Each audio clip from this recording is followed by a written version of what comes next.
मंत्री जी, आपके और भद्र परिवार के बीच काफ़ी पुराना पारिवारिक रिश्ता था, लेकिन ऐसी क्या बात हो गई कि आज मामला इतना बढ़ गया?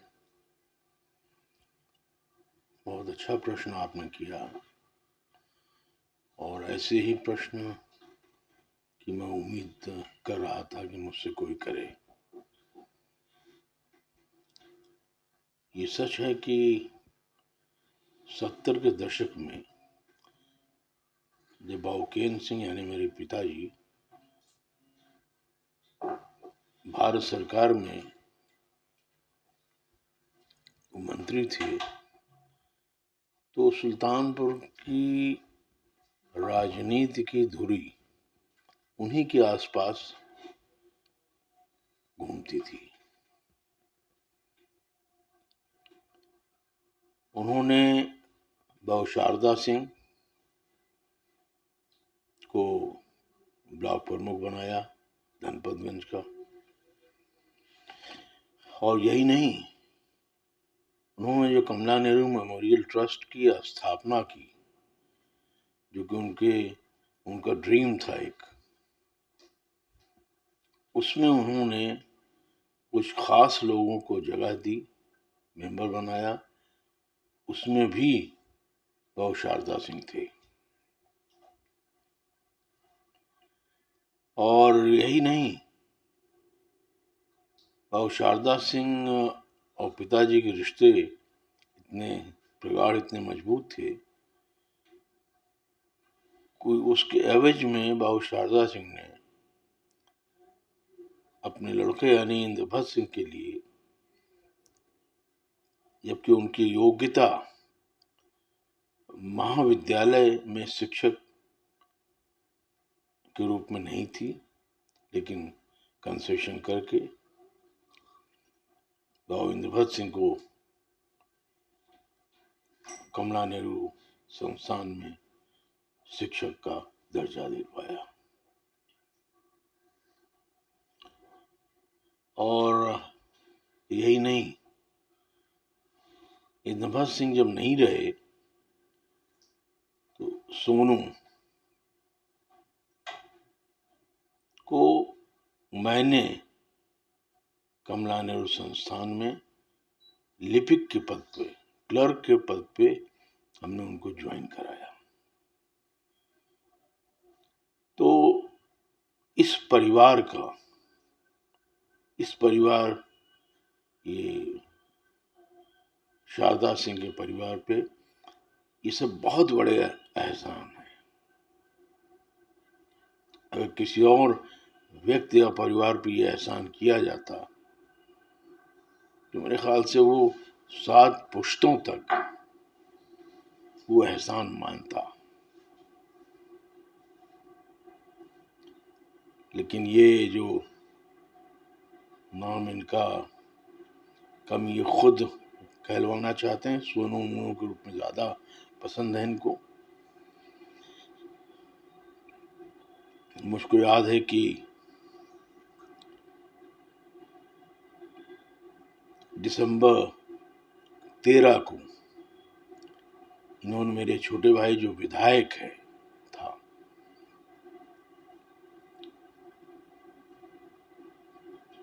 छोटे से विवाद को ने छोटे भाई को आक्रमण किया और बेइज्जत करने की कोशिश की, और थाना कोतवाली में इन्होंने ये बयान दिया कि अगर आज ये विधायक न होते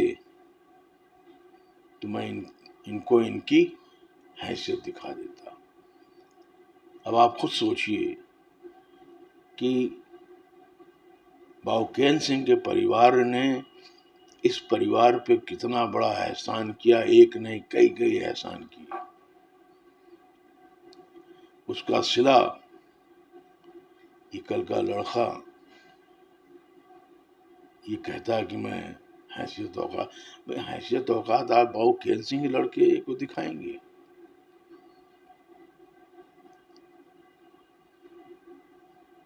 उसके बाद मैंने एक वीडियो देखा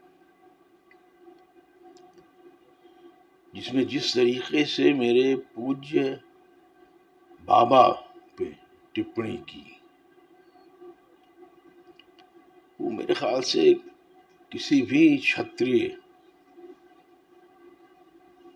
परिवार का सदस्य अगर होगा तो उसके खून में उबाल जरूर आएगा। क्योंकि हम लोग के यहाँ पिता, बाबा, बड़े भाई, माँ, ये लोग सम्मानित लोग हैं, इन पे कोई टिप्पणी बर्दाश्त नहीं करता है। छोटे भाई के साथ इन्होंने जो किया, मैं एक बड़ा भाई हूं, अशोक सिंह का मैं बड़ा भाई हूं, क्या मेरे खून में उबाल नहीं आएगा? मैं क्षत्रिय नहीं हूं? मैं क्षत्रिय भाइयों से एक प्रश्न करता हूं, अगर आपके परिवार किसी के साथ ये अगर कोई आक्रमण करेगा तो आप क्या करेंगे? आप खामोश रहेंगे? और मैंने कुछ नहीं किया। प्रजातांत्रिक तरीके से लोकसभा का चुनाव हुआ, मैं मेनका जी के साथ था। जिला पंचायत का चुनाव हुआ, मैं शिव कुमार सिंह के साथ था।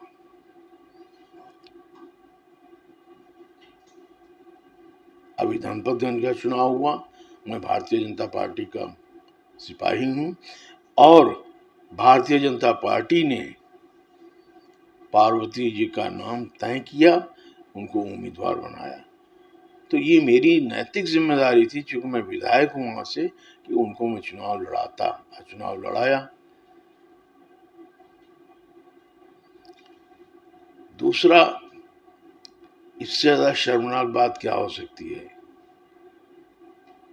कि जितने बीडीसी ने इनको वोट नहीं किया, उनको जो 3 साल पहले, ये काम मैं नहीं करता हूं, इन्होंने किया कि 3 साल पहले उनको 50,000 रुपए दिए थे अध्यक्ष बनने के लिए। सबसे वो सूद समेत वो पैसा ये वसूल रहे हैं। ये राजनीति के इतिहास में ये पहली घटना ऐसी है। इनके कृत्य को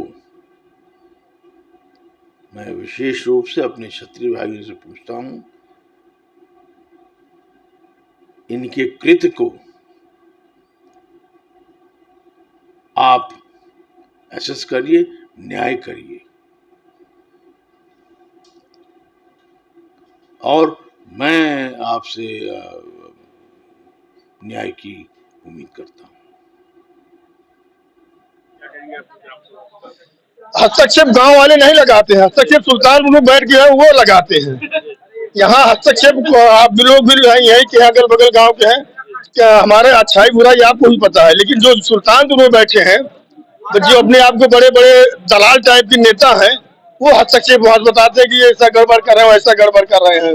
वो तो कहते हैं आपके घर में बुलडोजर चलेगा।